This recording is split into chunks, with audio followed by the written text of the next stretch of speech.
많이 확산이 되어서 또 성도님들이 이렇게 불가피하게 불편함을 드리게 됐습니다. 잘 연애를 부탁드리고 어려운 시기를 마음을 모아서 잘 이겨냈으면 합니다. 하나님은 예배하는 자를 기뻐하십니다. 오늘 이 자리에 오신 분들을 환영합니다. 우리 같이 한번 옆에 분들과 인사하도록 하겠습니다. 반갑습니다. 반갑습니다. 잘 지내셨습니까? 이제 다 함께 묵상 기도함으로 하나님께 예배를 드리겠습니다.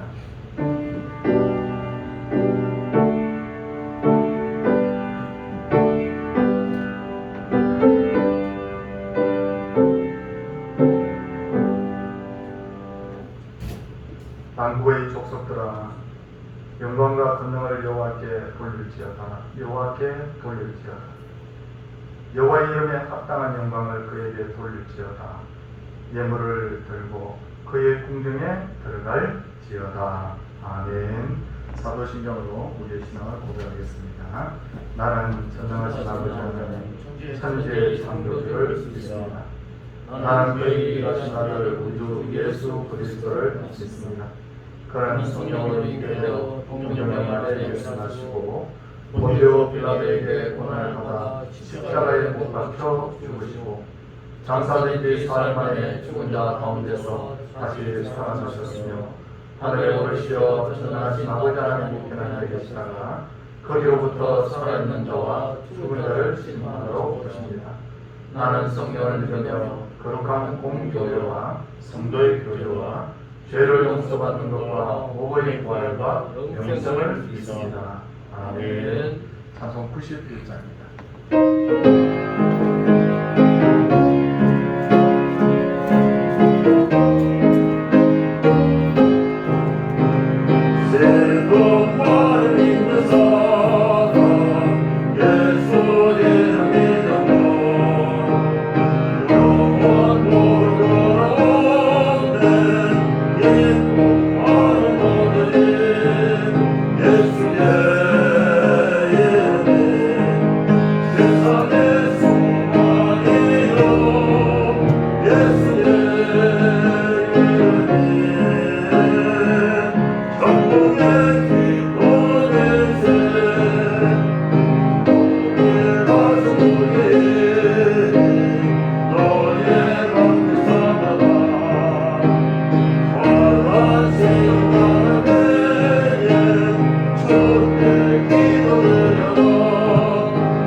예배를 위해서 최규택 집사님께서 기도를 하시겠습니다.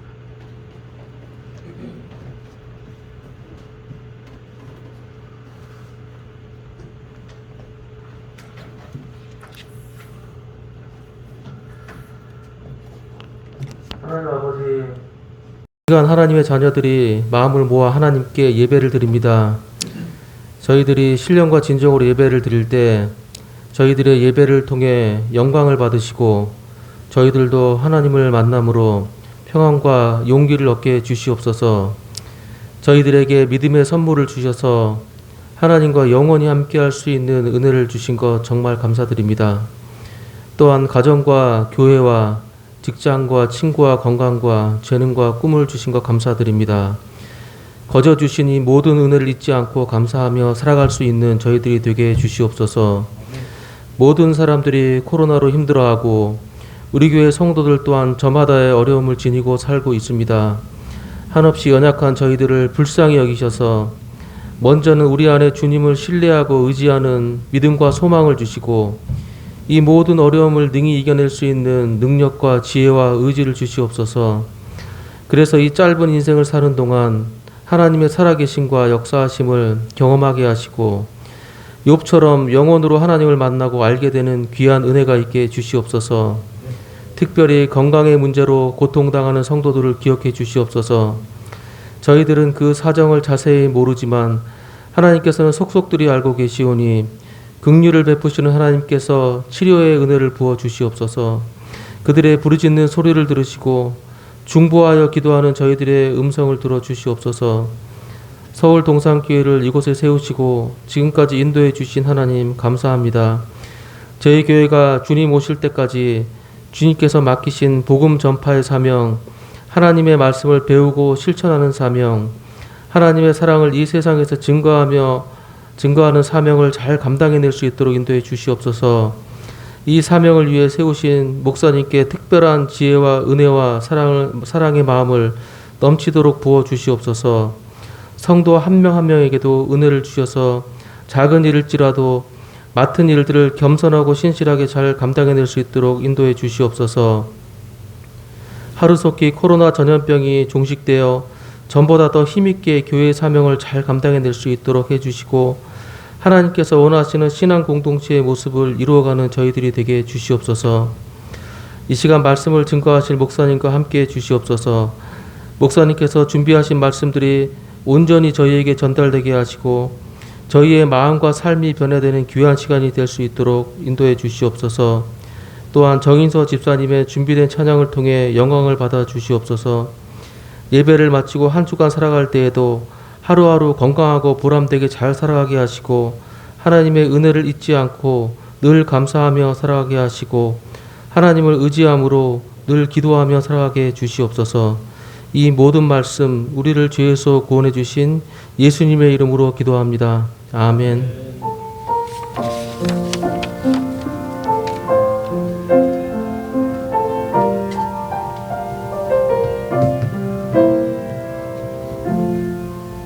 하나님의 말씀은 요한계시록 1장 7절 8절 말씀입니다. 요한계시록 1장 7절 8절 말씀. 볼지어다 그가 구름을 타고 오시리라. 각 사람의 눈이 그를 보겠고 그를 찌른 자들도 볼 것이요 땅에 있는 모든 족속이 그로 말미암아 애국하리니 그러하리라. 아멘. 주 하나님이 이르시되 나는 알파와 오메가라. 이제도 있고 전에도 있었고 장차 올 자요 전능한 자라 하시더라. 아멘. 정인서 집사님 하나님께 특송 올려드리도록 하겠습니다.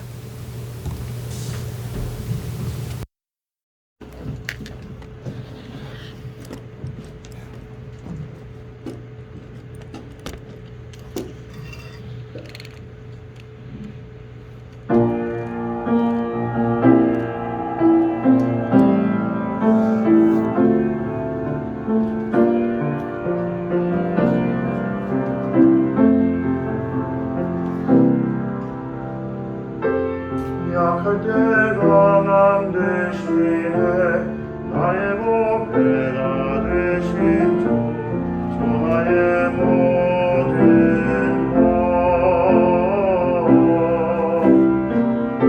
것주 안에 있는 보물을 나는 포기할 수 없네 주 나의 모든 것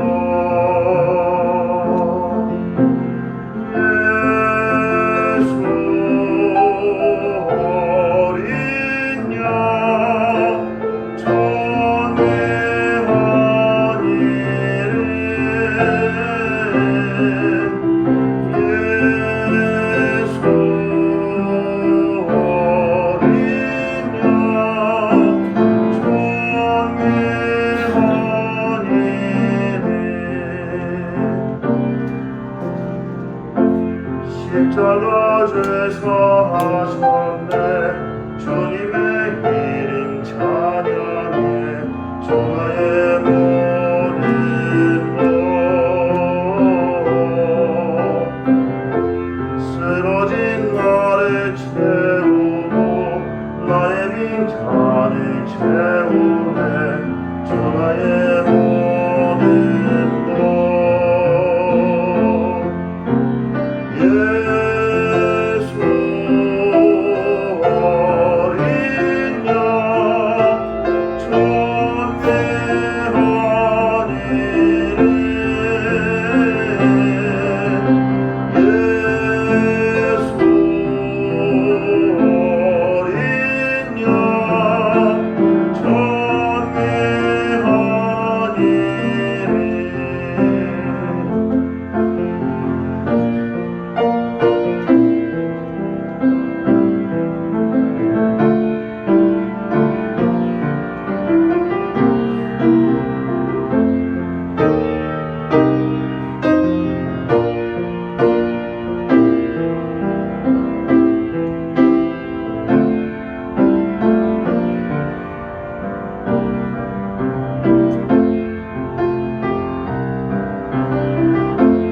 약한 때 강함 되시네 나의 보배가 되신 주 나의 모든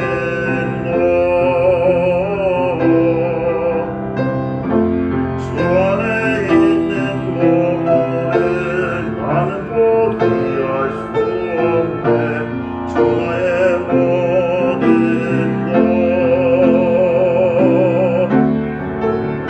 십자가 죄사 하셨네 주님의 일은 찬양해 주 나의 모든 것 쓰러진 나를 세우고 나의 빈잔을 채우네 주 나의 모든 것 예수 어린 양 존귀한 이름 예수 어린 양 존귀한 이름 예수 어린 양 존귀한 이름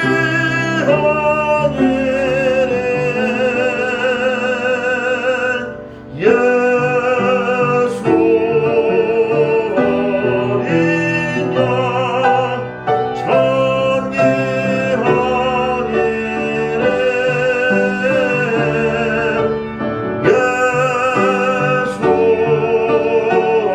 어린 양 존귀한 이름 존귀한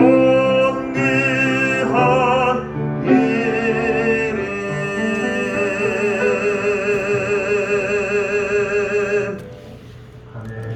은혜롭고 귀한 찬양 드리겠습니다. 평소에 예수님에게는 늘 함께 동행하던 12명의 제자가 있었는데 그 중에 한 사람인 가룟 유다는 예수님을 은 30냥에 팔고 자살을 했고 나머지 10명은 모두 순교를 한 반면에 끝까지 살아남은 유일한 제자 한 사람이 있었는데 바로 사도 요한입니다. 사도 요한은 본래 성격이 불같았지만 그는 예수님의 사랑 때문에 온유한 사람이 되어서 훗날에는 사랑의 사도라는 별명을 얻게 되었고 90살이 넘도록 사람들에게 복음을 전하다가 마침내 로마 정부에 의해서 체포가 되어서 반모라는 섬에 유배가 됩니다. 왜 로마 정부는 요한과 기독교인들을 그토록 미워했을까요? 그 이유는 기독교가 황제 숭배를 반대를 했기 때문입니다. 요한 사도 당시에 로마는 도미티아누스 황제가 다스리고 있었는데 그는 로마에 속한 모든 식민지 백성들로 하여금 자신을 신으로 부르며 찬양하도록 그렇게 명을 내리게 됩니다. 아시다시피 당시의 기독교는 모든 권력은 하나님이 주신 것이라는 로마서 13장 1절에 기초해서 성경 말씀대로 정부에 아주 협조적이었을 뿐만 아니라 가이사는 가이사의 것은 가이사에게라는 예수님의 말씀을 따라서 로마 정부의 세금도 아주 잘 냈다고 합니다. 그러나 기독교인들은 로마 황제를 신이라고 부르며 찬양을 할 수는 없었죠. 왜 그런가 하면 하나님 외에 어떤 대상을 신으로 부르며 경배하는 것은 우상 숭배고, 우상 숭배는 하나님이 가장 미워하시는 죄라는 것을 알고 있었기 때문입니다. 그 때문에 기독교인들은 로마 정부에 의해서 반국가 단체라는 누명을 쓰게 되었고, 감옥에 갇히거나 짐승들의 먹이로 던져졌고, 교회들은 아주 잔혹하게 파괴가 되었습니다. 그리고 당시 기독교 최고의 지도자 중에 한 사람인 요한은 로마 정부에 의해서 체포가 되었는데, 당시에 이 요한이 나이가 너무 많았기 때문에 로마 정부는 그를 사형시키지 않고 늙어서 자연사할 수 있도록 그를 반모 섬으로 유배를 보내게 됩니다. 반모에 갇힌 요한은 오랜 시간 고민을 하게 되죠. 하나님, 저는 장차 어떻게 됩니까? 그리고 교회의 지도자를 잃은 이 교회들은 어떻게 됩니까? 그리고 이렇게 성도들을 잡아들이고 교회들을 핍박을 당하고 있는데 앞으로 저희들은 어떻게 행동을 해야 됩니까? 하면서 그날 예배하면서 오랫동안 고심하면서 하나님 앞에 기도하게 돼요. 그때 요한의 눈앞에 예수님이 나타나시는데, 요한의 눈앞에 나타나신 예수님은 아기 예수님 혹은 어린 양이신 예수님의 모습이 아니라 세상을 심판하실 심판자 예수님의 모습으로 바로 요한 앞에 나타나신 거예요. 그리고 예수님께서는 장차 세상에서 어떤 일이 일어날 것인지를 다 요한에게 보여주셨어요. 그리고 요한이 그 본 것을 들은 것을 기록을 했는데, 그것이 바로 지금 우리가 읽고 있는 요한계시록입니다. 성도님도 오늘 읽지는 않았지만 요한계시록 1장 1절 말씀을 보십시오. 뭐라고 되어 있습니까? 예수 그리스도의 계시라. 이는 하나님이 그에게 주사 반드시 속히 일어날 일들을 그 종들에게 보이시려고 그의 천사를 그 종 요한에게 보내어 알게 하신 것이라 라고 했듯이, 요한계시록은 앞으로 반드시 일어날 일들이 기록된 책, 이게 바로 요한계시록이에요.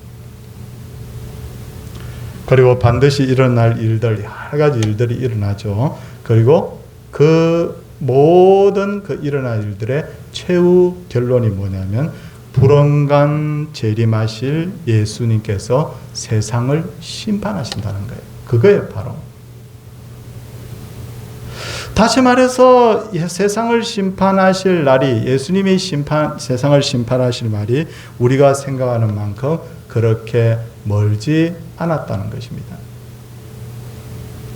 아니나 다를까 그렇게 기독교인들을 핍박하던 로마의 황제 도미티아누스는 머지않아 죽어요. 그리고 기독교인들을 핍박하던 로마 정부는 무너지고 새로운 로마 정부가 탄생하게 되죠. 로마 정부는 기독교를 200년간 핍박을 하다가 마침내 기독교를 받아들이고 심지어 기독교를 공인하고 국가의 종교로 받아들이게 됩니다. 멀리서 볼 때 정말 그런 날이 올까라고 생각했는데 겪어보니까 순식간이더라는 거죠. 그러기에 기독교인들은 시간이 굉장히 빨리 간다는 것을 늘 인식을 하고 살아야 됩니다. 세상에 종말이 와도 우리는 주님을 만나야 되고, 아니 세상에 설사 종말이 아직 오지 않는다 하더라도 내 인생의 종말이 와도 우리는 결국 주님을 만나야 되기 때문입니다. 그러니 항상 주님 만날 준비를 하고 살아야 되는 거예요. 마태복음 24장에 등장하는 어리석은 종처럼 주인이 더디 오리라. 아유, 어제도 오지 않았고 100년 전에도 오지 않았고 아직까지도 오지 않았는데 라고 하면서 주인이 더디 올 것이라고 방심하며 허랑방탕하게 살다가는 결국은 심판을 피할 수 없기 때문에 우리가 경성하여 깨어 있어야 되는 것이죠. 다음으로 우리가 명심할 것은 세상의 주관자가 바로 하나님이라는 거죠. 요한계시록 1장 1절 중간에 보면 반드시 속히 일어날 일이라고 했는데 성경에 기록된 모든 하나님께서 말씀하신 일은 결국은 어떤 일이든지 다 반드시 일어났습니다. 5절 말씀 우리가 보면 뭐라고 되어 있냐면 땅의 임금들의 머리가 되신 예수 그리스도라고 했습니다. 이 말은 뭡니까? 세상의 왕들이 진짜 왕이 아니라 예수님이 진짜 세상의 왕이라는 뜻이에요.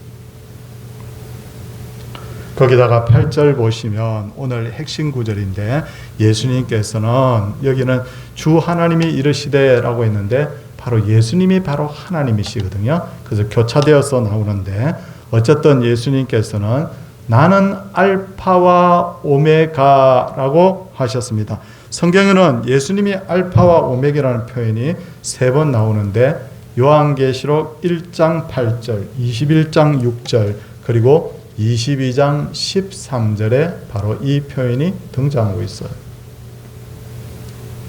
성도님들 요즘 우리 성도님들 이 헬라어 공부 참 많이 합니다. 뭐냐면 알파 코로나 알파 변이 바이러스 또 델타 변이 바이러스 감마 변이 바이러스 이런 이야기 하죠.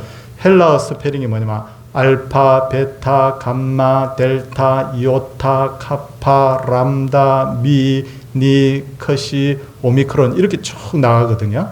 근데 이 말이 뭐냐면 나는 알파와 오메가라는 말은 뭐냐면 나는 바로 세상의 처음이자 바로 끝이라는 거예요. 알파라는 말은 헬라 첫 글자거든요.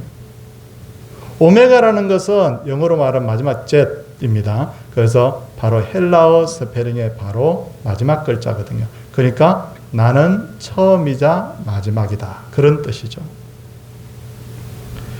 왜 예수님이 알파와 오메가입니까? 간단하게 정리를 하면 첫째는 예수님은 세상의 창조자이시고 마지막에 세상을 심판하실 분이기 때문에 창조자이며 심판하실 분이다. 두 번째 왜 예수님이 알파와 오메가냐? 예수님은 생명을 주시기도 하고 취하시기도 하시는 분이시기 때문에. 셋째로 예수님이 알파와 오메가인 것은 예수님의 허락이 없으면 하나님의 허락이 없으면 세상에 어떤 일도 일어날 수 없기 때문이죠. 마태복음 10장 29절을 보면 참새도 하나님의 허락이 없으면 떨어지지 않는다고 했어요. 그런 차원에서 코로나 전염병을 우리가 두 가지 차원에서 봐야 되겠죠. 첫째는 의학적 관점에서 왜 일이 일어났는가. 그리고 또 하나는 영적 관점에서 왜 이런 일이 하나님께서 허락을 하셨는가. 영적인 차원에서 보면 이 전염병의 근간에도 역시 인간의 탐욕과 과도한 교만이 숨어 있다는 것을 우리가 발견하게 돼요. 넷째로 예수님은 왜 알파와 오메가인가? 주님은 시작과 끝이기 때문에 과거와 현재와 미래의 구분이 없다. 우리는 과거 돌아보면 내가 왜 그렇게 살았을까? 돌아갔으면 참 좋은데 안 돼. 근데 우리 예수님께는 과거와 현재와 미래의 구분이 없어요. 그리고 예수님에게 있어서는 동과 서의 구분이 없습니다. 그분은 어느 곳에서나 동시에 존재할 수 있는 분입니다. 이처럼 알파와 오메가이신 예수님은 성자 하나님이시며 세상의 주인이십니다. 예수님은 장차 세상을 심판하실 심판자예요. 성도님들, 예수님이 세상의 심판자라고 하면 굉장히 두렵습니다. 그런데도 우리가 두려워하지 말아야 될 이유가 뭐냐? 5절 끝부분에 보니까 그분이 우리를 사랑하사라고 그렇게 되어 있습니다. 이 단어는 뭐냐면 시제로 볼 때, 시간을 볼 때 현재 시제로 되어 있습니다. 예수님께서 과거에도 우리를 사랑하셨지만 지금도 우리를 사랑하고 있다는 뜻이에요. 더군다나 그의 피로 우리 죄에서 우리를 해방하시고 라고 했듯이 예수님께서는 우리 죄에서 우리를 구원하셨습니다. 죄가 뭡니까? 하나님의 뜻대로 살지 않고 자기 마음대로 사는 것인데 죄는 반드시 대가가 따르게 되는데 성경은 죄의 대가는 삭은 사망이라고 말씀하고 있어요. 그러므로 죄에서 우리를 해방했다. 이 말은 뭐냐? 죄의 삭은 사망인데 죄 문제를 해결했다는 것은 우리를 죽음에서 구해냈다는 겁니다.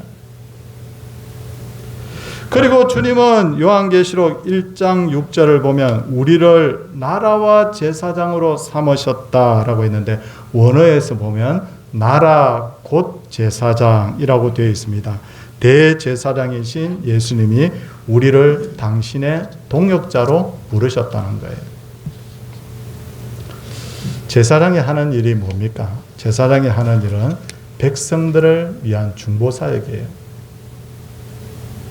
백성들을 위해서 기도해 주는 것, 그리고 그들을 하나님께로 인도하는 것인데, 대제사장이신 예수님이 우리를 제사장으로 삼으신 것은 우리로 하여금 일하도록, 그래서 세상을 기도로 섬기면서 세상 사람들에게 복음 전해서 하나님께로 인도하는 일 하도록 우리를 동역자로 부르신 겁니다.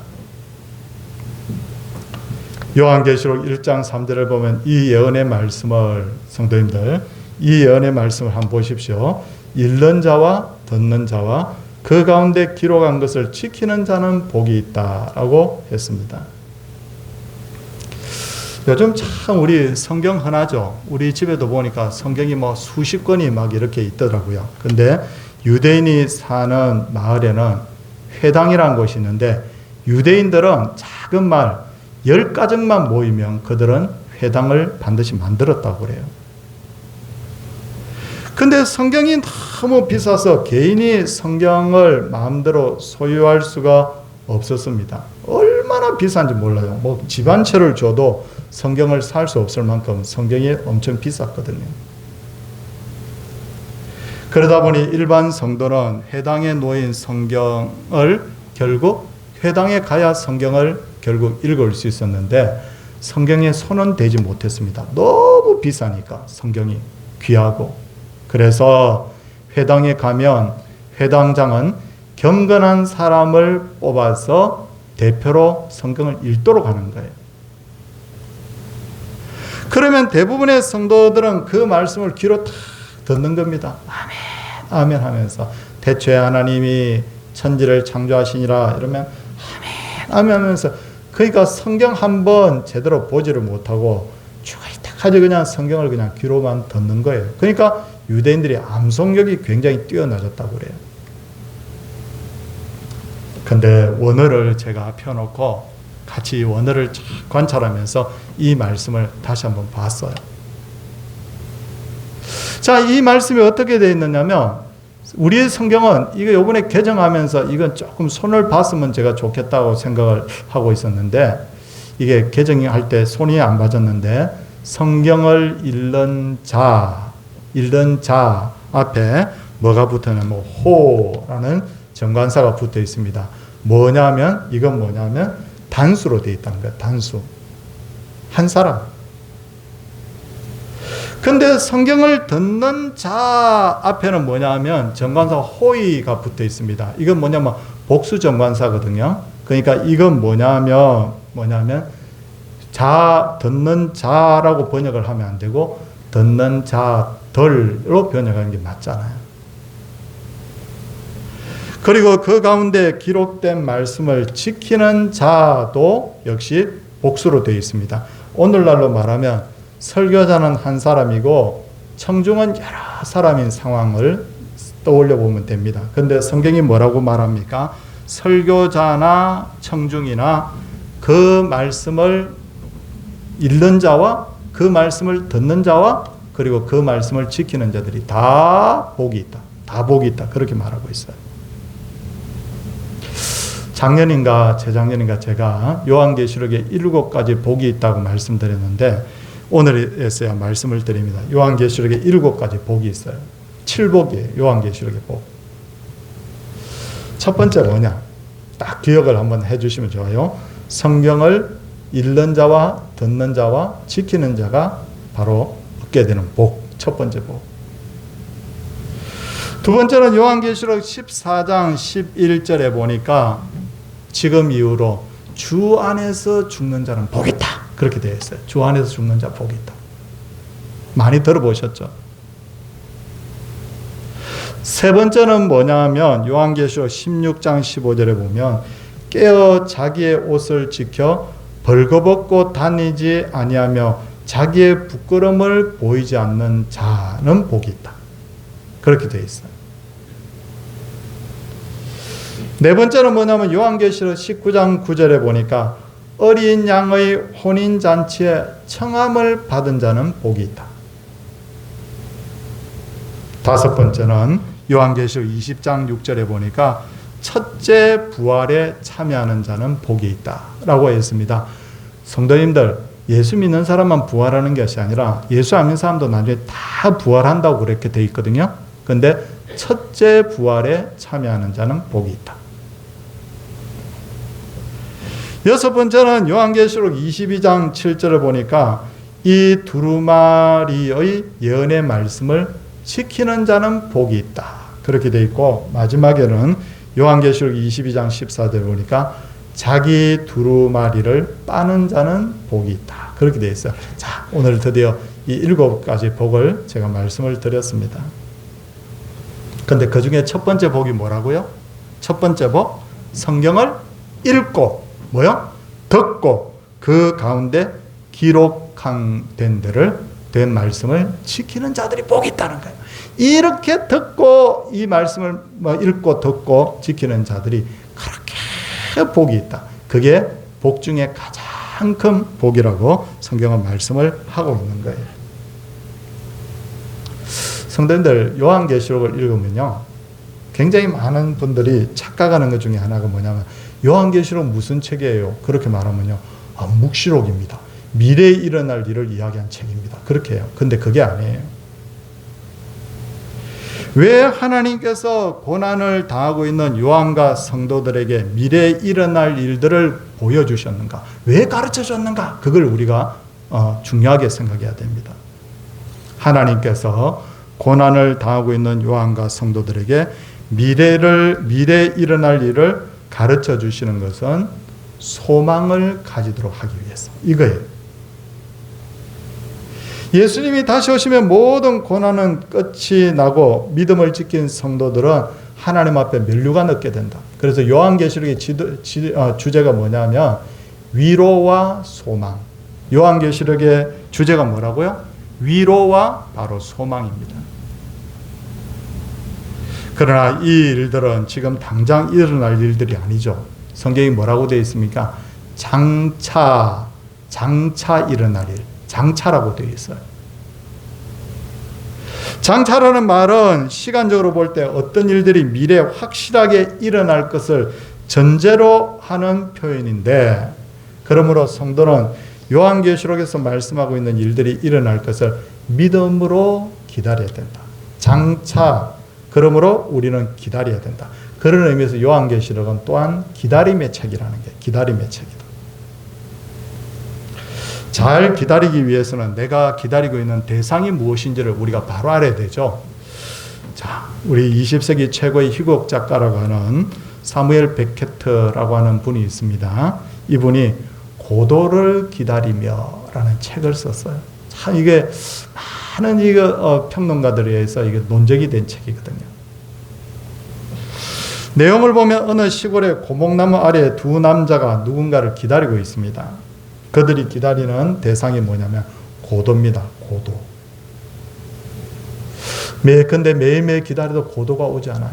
그 가운데 온갖 일들이 사이에 많이 일어납니다. 이 둘이서 대화하는 내용, 어떤 내용, 여러 가지 일들이 일어나는데, 고도가 누구지? 그들이 기다리는 고도라는 대상이 뭐지?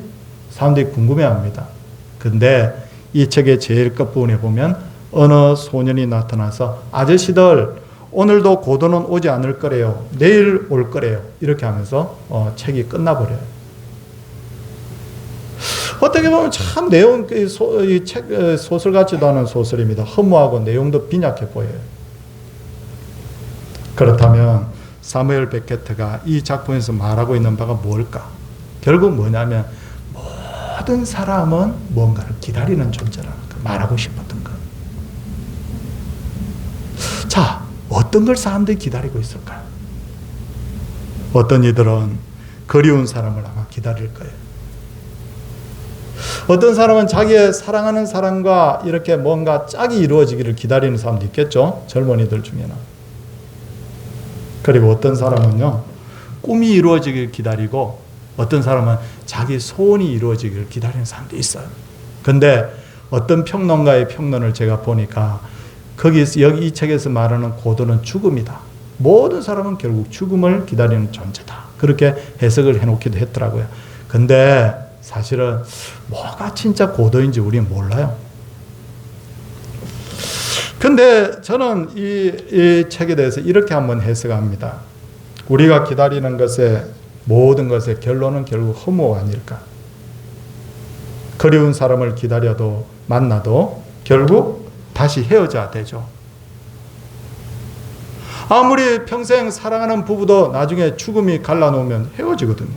자기가 원하는 꿈이 이루어지고 소원이 이루어져도 결국 그 꿈과 소망을 영원히 간직할 수 없고 결국 인간은 죽음으로써 모든 것이 끝나는 존재가니까.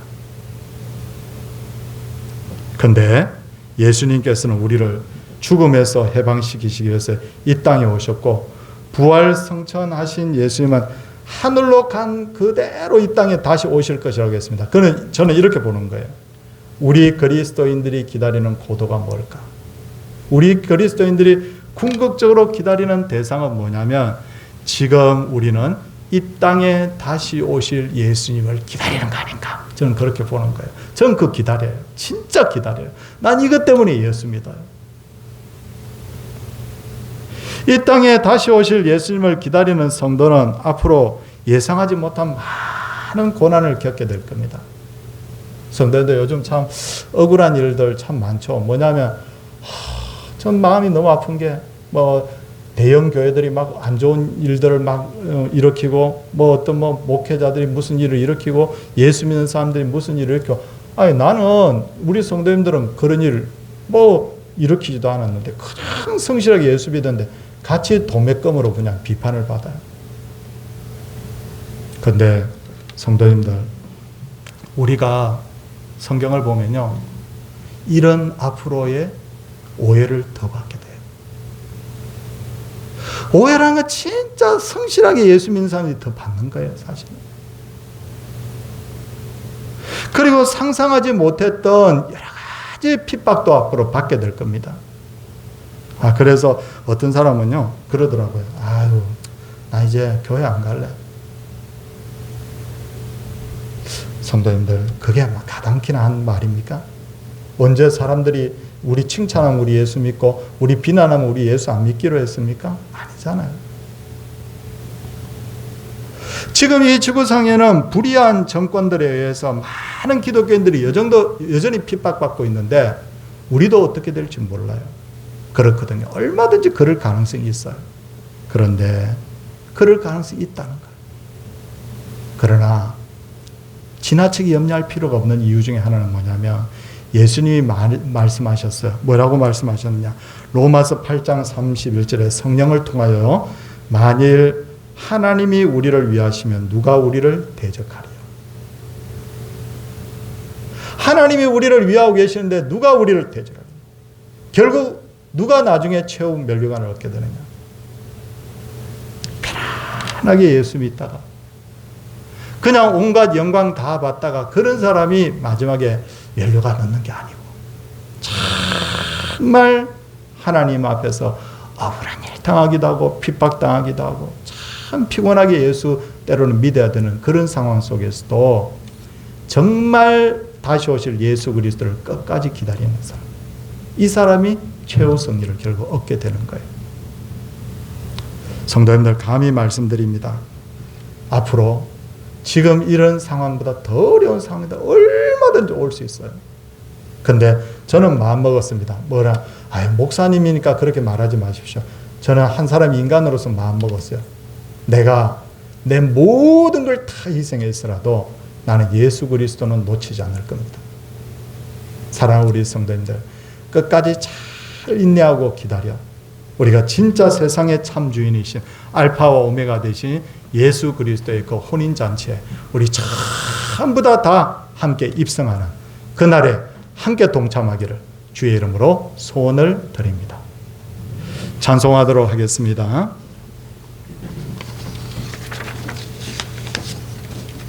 438장입니다.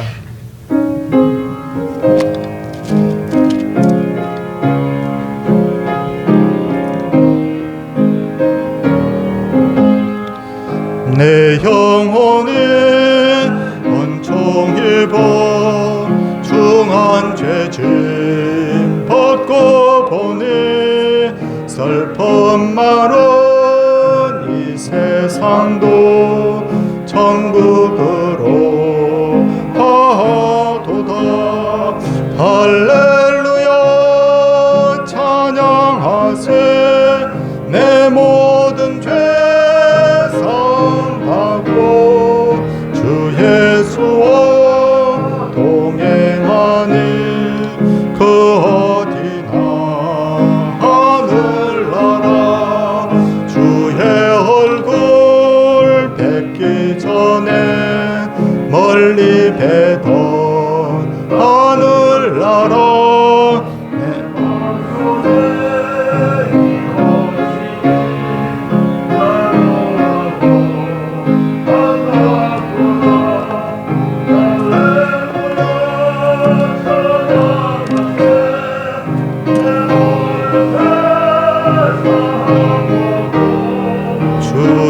예수와 동행하니 그 어디나 하늘나라 높은 산에 거친 들이 조막이나 궁궐이나 내 주 예수 모신 곳이 그 어디나 하늘나라. 할렐루야 찬양하세. 내 모든 죄 사함받고 주 예수와 동행하니 그 어디나 하늘나라.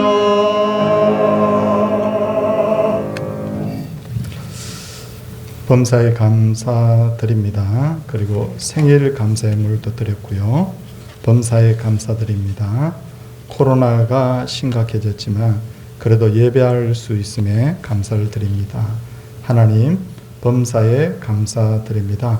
모든 범사에 감사를 드립니다. 이렇게 하나님 앞에 귀한 예물을 드렸습니다. 손을 모으고 기도하겠습니다. 하나님, 성도님들이 신앙 고백과 함께 드린 11조 그리고 감사의 제목과 마음을 담아드린 이 감사의 예물,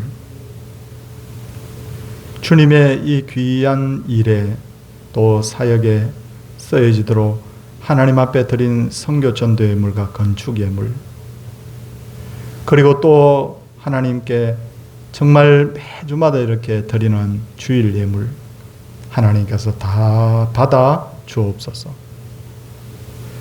정말 현대인들이 생명 다음으로 이 물질을 중요하게 생각한다고 하는데 그렇게 귀한 것들을 하나님 앞에 드릴 수 있다는 것은 우리가 하나님이 계시는 것을 믿기 때문이요, 또한 하나님 앞에 감사하기 때문이요, 성도의 의무를 다하기 위함인 줄 압니다. 하나님께서 그 믿음을 주님 칭찬하여 주시고 하나님께서 또한 하늘의 복으로 채우시고 땅의 복으로 채우시고 그 기도 소리들을 들으시사 그 마음의 기도가 다 이루어지는 그런 놀라운 역사가 있게 하옵소서. 우리 성도님들이 어떤 직업을 가지고 있든지 정말 땀 흘리고 때로는 고통당하고 눈물 흘리면서 얻은 소득입니다. 하나님께서 그 귀한 소득을 마음을 다하여 주께 드린 분들의 이름을 일일이 기억하여 주시고 하나님께서 복을 주시되 성경의 표현대로 쌓을 것이 없도록 흔들어 넘치도록 주님께서 복을 허락하여 주옵소서. 생일을 맞은 분이 계십니다. 주여, 지금까지 하나님께서 함께하여 주셨는데 앞으로도 주님과 동행하는 믿음 되게 하여 주시고 정말 하나님 앞에 칭찬받는 믿음 되도록 하나님께서 날마다 굳세게 세워 주옵소서. 아버지, 꼭 잊지 않고 기도하는 것이 있습니다. 환우들을 주께서 기억하여 주시고 그 환우들의 가족들을 주님 기억하여 주시옵소서. 죽음 다음으로 힘든 것이 병든 것이라고 하는데 하나님, 내 마음대로 되지 않습니다. 긍휼히 여겨 주시고 그것이 영적 병이든 정신적 병이든 마음의 병이든 육신의 병이든 그 몸에서 다 떠나 하나님의 은혜 입는 그 환우와 환우의 가족들 되게 하옵소서. 젊은이들에게 꿈을 주시고 자녀들의 앞길을 주여 형통케 하여 주시고 범사에 여호와 경외하는 자녀들이 되게 하여 주시옵소서. 이 나라를 위하여 기도합니다. 하나님, 정치와 경제, 사회 모든 것이 안정되어서 백성들이 평안을 구가할 수 있게 하여 주시고 북녘 땅에 문이 열려서 복음이 마음대로 들어갈 수 있게 하여 주시옵시고 코로나의 위기와 어려움도 잘 극복되어서 이런 기회를 통하여서 이 땅이 새로워지고 교회도 더 건강하게 부흥할 수 있도록 하나님 은혜 베풀어 주옵소서. 우리가 돕는 선교사들, 우리가 돕는 어려운 교회들 이 시간에 함께 예배드릴 줄 아는데 그 자리에도 주님 임재하셔서 이 교회들도 부흥케 하여 주시고 흥왕케 하여 주옵소서. 주 예수 그리스도의 은혜와 하나님의 놀라우신 사랑과 성령의 감동 감화하심이 하나님의 백성들 위해 이제로부터 영원토록 함께 있을지어다. 아멘.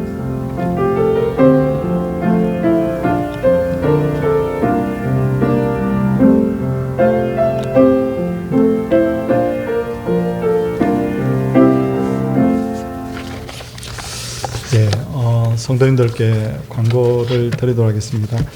제가 어제도 문자를 교회에서 2번이나 보냈거든요. 2번이나 보냈는데 지금 금요일 날 행정법원에서 교회만 이렇게 비대면으로 하라, 뭐 식당이나 뭐 이런 백화점이나 뭐 이런 거 제한을 안 하면서 교회만 비대면으로 하라는 게 과도하다고 행정 판결이 났습니다. 행정 판결이 났는데도 서울시에서는 비대면으로 협조해 달라고 그렇게 했고 또 주중에 우리 기독교 대표단들과 다시 만나서 협의를 해서 좋은 안을 도출해서 다시 연락을 주겠다고 그렇게 했어요. 그래서 아마도 다음 주 정도 되면 뭐 우리가 한 20명 선에서는 자유롭게 예배할 수 있게 되지 않을까. 그리고 코로나 환자가 급속도로 줄어들면 또 예전의 상황으로 또 돌아갈 수 있지 않을까 이런 생각을 하는데 성도님들께 제가 기도 요청을 드립니다. 신앙 간증문을 적어내시라고 부탁을 드렸는데 몇 분이 내셨어요. 근데 오늘까지입니다. 제출의 의사가 있는 분들은 제출해 주시길 바라고, 우리 교회 참 지난 2년 동안 참 하나님 은혜였어요. 그렇거든요. 진짜 평소에 이렇게 우리가 안전하게 이렇게 예배 드린다는 건 당연한 걸로 생각했는데 뻥뻥 이렇게 막 코로나 환자들이 터지는 중에도 하나님께서 우리 교회를 눈동자같이 지켜주셨어요. 앞으로도 지켜주실 걸 믿고 우리 성도님들 기도해 주시고 협조해 주시기를 부탁을 드리겠습니다. 오늘 이 자리에 오신 분들 또 가정에서 또 예배하시는 분들 모두 다 주의 이름으로 사랑합니다. 우리 옆에 분들과 한번 인사하고 예배 마치겠습니다. 할렐루야.